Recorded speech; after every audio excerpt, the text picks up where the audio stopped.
देवरानी जेठानी का पड़ोस में मायका। लगता है तुम्हारे दिमाग में भूसा भरा हुआ है। मैंने कहा ना कि आज कपड़े धोने की बारी मेरी है। भूल मत, ये वॉशिंग मशीन दहेज में मैं लेकर आई थी, तू नहीं, इसीलिए इसमें तो कपड़े मैं ही धोऊंगी। मैं भी देखती हूँ कि मेरे होते हुए तू आज इस वॉशिंग मशीन में कपड़े कैसे धोएगी। आज वॉशिंग मशीन में कपड़े कौन धोएगा? इस बात को लेकर देवरानी अलका और जेठानी सेजल में लड़ाई शुरू हो जाती है। दोनों वॉशिंग मशीन को पकड़कर अपनी अपनी तरफ खींचने लगती हैं कि तभी वहां उन दोनों की सास यमुना आती है। ये क्या हो रहा है तुम दोनों के बीच? हे भगवान, ये माँ जी यहाँ क्या कर रही हैं?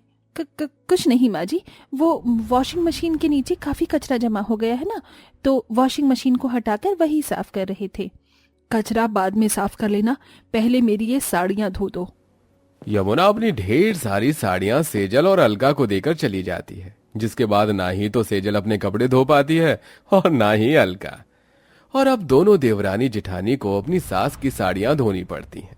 इस बार की गर्मी ने तो जान ही निकाल कर रख दी है। अलका हॉल में लगे एसी को चालू करती है और सोफे पर लेकर फोन चलाते हुए ठंडा ठंडा जूस पीने लगती है। तभी वहां पसीने से भीगी हुई सेजल आती है। अरे ओ क्वीन एलिजाबेथ, ये सोफा तेरे अकेले के लेटने के लिए नहीं है, बल्कि हम सबके बैठने के लिए है। चल हट यहाँ से, अब मुझे भी जरा एसी की हवा खाने दे। पहले यहाँ मैं आई थी तो एसी की हवा में बैठकर आराम भी मैं ही करूंगी। मैं भी देखती हूँ तो कैसे एसी में आराम करती है। फिर से दोनों देवरानी जेठानी में एसी को लेकर लड़ाई शुरू हो जाती है। तभी उन दोनों की लड़ाई की आवाज सुनकर यमुना वहां पर आती है। ये क्या हो रहा है तुम दोनों में? किस बात को लेकर बहस हो रही है ये? कुछ नहीं माँ जी, वो तो बस ऐसे ही। एक काम करो, जाकर मेरे लिए चाय बनाकर लेकर आओ। अब थोड़ी देर एसी में आराम करूंगी मैं। एक बार फिर दोनों देवरानी जेठानी की लड़ाई में उनकी सास बाजी मार लेती है और आराम से एसी की ठंडी हवा में बैठकर आराम करती है।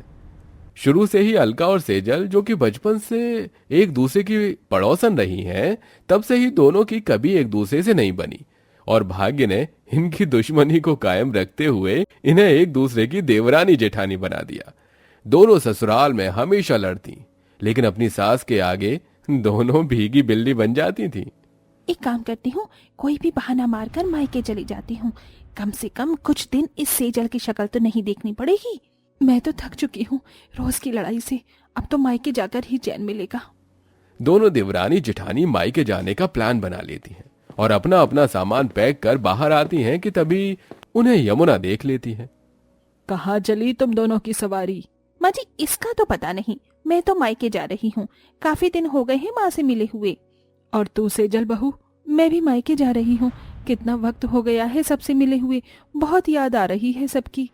अरे तो तुम दोनों का मायका कौन सा बॉर्डर के उस पार है? यहीं पड़ोस में तो है तुम दोनों का मायका। अगर दोनों चली जाओगी तो घर को कौन संभालेगा?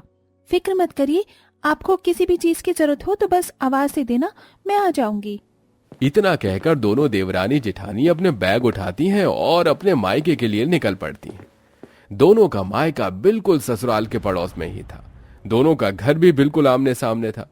दोनों ही एक दूसरे से मुंह बनाकर अपने घर में चली जाती हैं। अलका बेटा, ये ले, मैंने तेरे लिए मैंगो शेक बनाया है। तुझे गर्मी में मेरे हाथ का मैंगो शेक पीना पसंद है ना?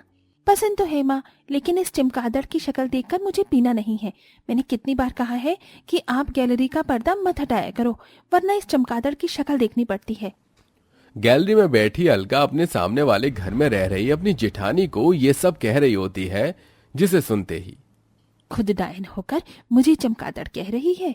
अरे दम है ना तो मुंह पर बोल, ऐसे छुप छुप कर बोलने की क्या जरूरत है? छुप छुप कर तो गीदड़ बोलते हैं, शेरनिया नहीं। दम है तो आ मैदान में। दोनों देवरानी जेठानी एक दूसरे से लड़ने के लिए गली में चली जाती हैं और एक दूसरे से लड़ना शुरू कर देती हैं। दोनों को इस तरह लड़ता देख गली में औरतों की भीड़ जमा हो जाती है। अलका बिटिया क्या कर रही है? अंदर चल। सेजल अंदर चल, देख लोगों की कितनी भीड़ जमा हो गई है। ममता यशोदा अपनी अपनी बेटियों को घर के अंदर ले जाती हैं, लेकिन अभी कहां पड़ोस में रह रही इन दोनों देवरानी जेठानी की लड़ाई खत्म होने वाली थी। चलो गली की झाड़ू तो लग गई, अब जल्दी से आंगन धो देती हूँ। अरे चालाक लोमड़ी, कहाँ चली?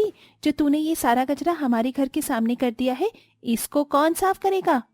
लगता है बढ़ती उम्र के साथ साथ तेरी आंखें कमजोर हो चुकी हैं।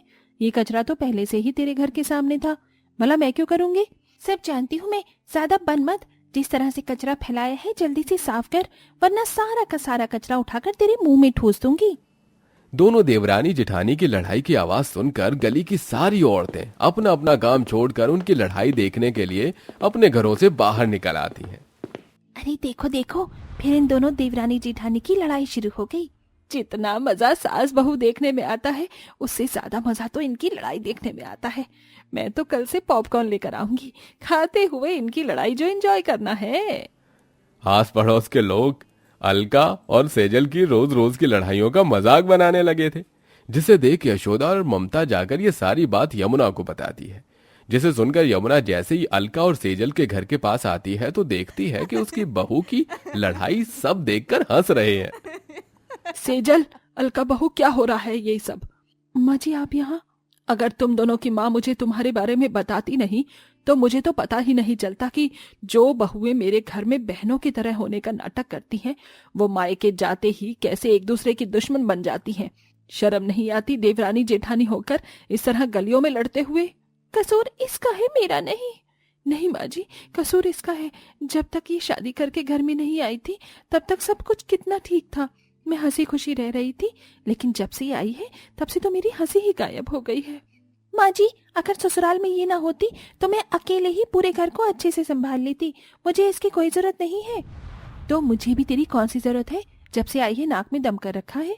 अरे बस करो तुम दोनों को लगता है ना कि तुम दोनों एक दूसरे के बिना घर को अच्छे से संभाल सकती हो। हाँ तो ठीक है, अब एक हफ्ता सेजल बहू खुद अकेले घर को संभालेगी और उसके बाद अलका बहू, तभी तुम दोनों को आटे दाल का भाव पता चलेगा। चलो कुछ वक्त इसकी बिना शक्ल देखे मेरे अच्छे खासे दिन गुजरेंगे। सेजल सामान पैक करती है और ससुराल आ जाती है। वहीं अलका अब एक हफ्ते के लिए अपने मायके में रहती है। अकेले ससुराल आने के बाद सेजल बहुत खुश होती है, लेकिन अब सेजल की किस तरह से बैंड बजने वाली थी वो तो बस यमुना ही जानती थी। सेजल बहू, तूने अभी तक कपड़े नहीं धोए, खाना भी नहीं बनाया है और घर में झाड़ू भी लगानी है। कब करेगी तू ये सारे काम? कर रही हूँ माँ जी। सेजल जल्दी जल्दी सारे कपड़े धोती है और फिर खाना बनाने की तैयारी में लग जाती है। गर्मी ने तो परेशान करके रख दिया है। कम से कम पहले मैं घर का काम और अलका खाना बना लेती थी, लेकिन अब तो सब कुछ मुझे ही करना पड़ रहा है। न जाने कैसे गुजरेगा ये पूरा हफ्ता। इतना सारा काम करते हुए सेजल को अब अलका की याद सताने लगती है। मेरी कमर, लगता है आज झाड़ू लगाने से पहले ही मैं भगवान को प्यारी हो जाऊंगी। मैं तो कुछ ज्यादा ही जोश में आ गई थी कि मैं अकेले घर को संभाल लूंगी, लेकिन ये तो मेरे लिए 4 जन्म में भी मुमकिन नहीं है। सेजल बड़ी मुश्किल से एक हफ्ता गुजारती है, जिसके बाद अब अलका की घर संभालने की बारी होती है।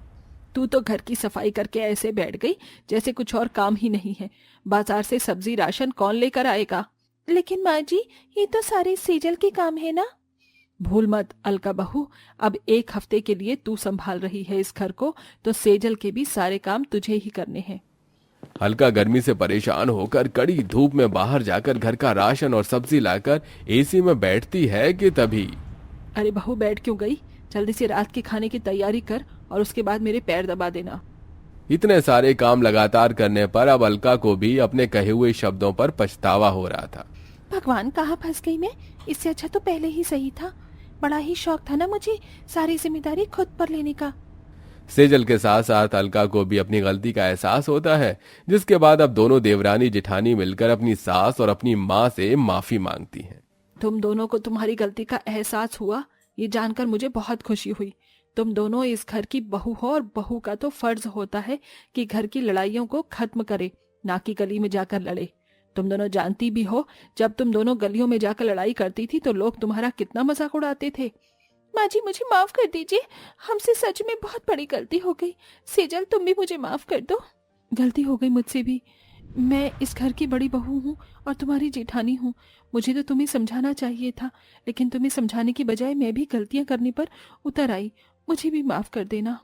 दोनों देवरानी जेठानी को दूसरे से माफी मांगता देख उनकी सास और माएं बहुत खुश होती हैं, जिसके बाद अब दोनों देवरानी जेठानी के बीच की लड़ाई हमेशा हमेशा के लिए खत्म हो जाती है और अब दोनों एक दूसरे की बहन बनकर हंसी खुशी से रहती हैं।